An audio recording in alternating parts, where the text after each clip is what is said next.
Yeah. What kind of stuff do you do outside of just riding? Do you lift? Do you sprint? Do you, Yeah. take supplements? Like, what's your regimen look like? So being a motocross, supercross racer, you kind of have to be an all-arounder.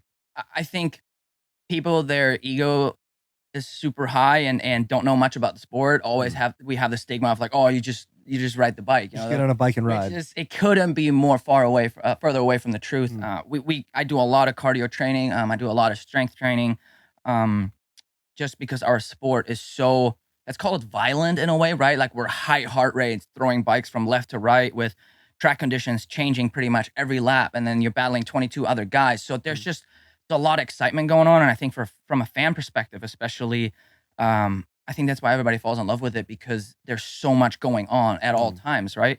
And so yeah, on the training side of things, we do a lot of cardio. It's an everyday. I personally say I work 24/7, 365, and I've always been the kind of guy, whether it's Christmas or Thanksgiving or whatever, that is never taken away from what the task at hand, which is I've trained and done all this stuff for so long. Like it's almost like a religion to me in a way, right? Yeah, Like I feel like a fish out of water if you I get don't. into a routine and you kind of just don't want to break that routine. And honestly, my body feels like shit if I don't work out. Yes. So I have fun with it, especially in my later stages of my career right now. I have embraced the whole thing a lot more. I do my own training schedule, and I guess I'm just a lot more into it instead of back in the day.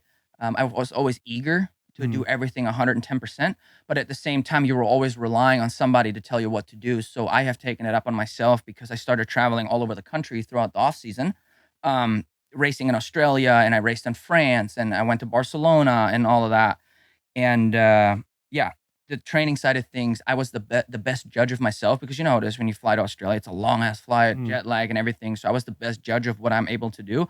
And with that, I love doing intervals and like just kind of push my body and be in the pain cave a little bit. You know, I kind of live for that. So I was starting to mess around Feeling with all that of that. discomfort. Exactly. Yeah. Like you need to start to be comfortable being uncomfortable. And Yeah. that's pretty much an Sounds all like day, every day Andrew thing. Huberman. You sound Yeah. like you dialed in, huh? Totally. And yeah, so we pretty much do it all. And not to mention the riding. The thing is the weather too, right? Like in Florida, we live during the heat. I mean, summertime is absolutely miserable. So it is very easy to do too much and not be recovered for the weekend, because you know how it is when you work out and it's hot out, it is 3 times as hard than when it's cool out, you know? So those are all things to take into consideration and find what's the best formula for you. When you were growing up and you're realizing your passion for racing, you're ripping around, having a good time. Was there a transition period for you to find this love for discomfort where you're like, oh, I actually have to lift and I have to run and I have to make sure I stay on top of my body to make sure that I can do it? Because you remember being a kid. I don't know how it is for dirt bike riders or motocross riders, but playing sports, when you're a kid, you don't even need to warm up. You just go out there and do whatever. And then eventually you get to an age where it's like, shit, I got to stretch a little bit. Then you realize I got to get the cold tub a little bit. And so what was that like? Was that a tough process for you to learn, or was the eagerness always just there for you? I wouldn't say it was tough, because I grew up with a lot of discipline naturally, but also my dad was quite old school, and Yeah, the Germans seem very disciplined. yeah, exactly. And not in a bad way, but just like when I was a kid, I was born into it, and I wanted it to be. I just think I had a couple of friends around too that we would always train together, and me and him, we went on I remember it to this day because we always make fun of it. We went on a 2-hour run in the pouring rain. Like, I mean, we put trash bags over ourselves and started running. But those are memories. Like, was it miserable? Absolutely. But did we have fun? For sure. And did it teach us to like not be soft? Absolutely. Because I feel like nowadays people are way too soft, way too comfortable, right? And I just grew up with, no matter what the weather is, there is really no bad weather, but you can dress right for it. And so no matter if it was freezing cold with a lot of ice, I was always running. And so I'm very appreciative of how I came up and the discipline. So I've always had that in me. Nobody really had to ever push me because I was slacking off. I was always, if anything, too eager and put in a lot of enthusiasm. So yeah, I still to this day I love it.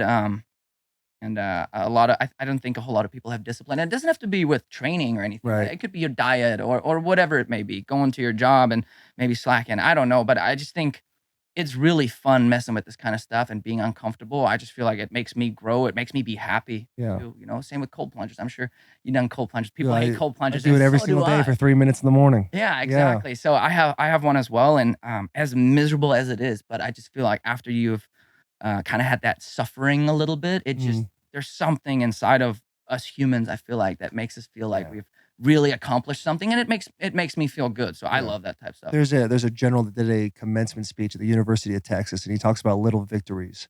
Mhm. And like a little victory can be as small as making your bed. Because if your day is shit, at least you come home to a made bed, and like that's what the ice tub is. Totally. Like you stare at it and you have all these excuses in your head. It's like, well, I'm sore. Hey, fuck it, I don't have to do it today. But the minute you get in, once you come out, you literally feel like a brand new man. Yeah, I think we all tend to kind of think about going the easy route of, like, like you said, not making the bed, but I feel like every time there's something where your brain says, "Hey, like, don't worry about it," but then you do it anyway, which Mhm. that's what discipline is. It overall makes for such a better life because I just feel like you're overall happier because if you do that once, then you'll do it again, and before you know it, your entire place will be a mess, right? And Right. so yeah, it's fun to mess with that kind of stuff, and I think everything comes in phases, which is Yeah. totally cool. I think a lot of people go ape shit, go all the way, and then they get burnt out, and then they're terrible again for a couple of years. And I'm a believer in I keep a not a too high, not a too low, right? Like same when it comes to diet, I'm a foodie, so I eat anything really, Yeah. but I have learned to have fun with my job. Um, Enjoy the training side of things, even when it's maybe not the most fun. But the same with the diet and not be too hard on yourself. And I feel like that's just what has worked for me lately.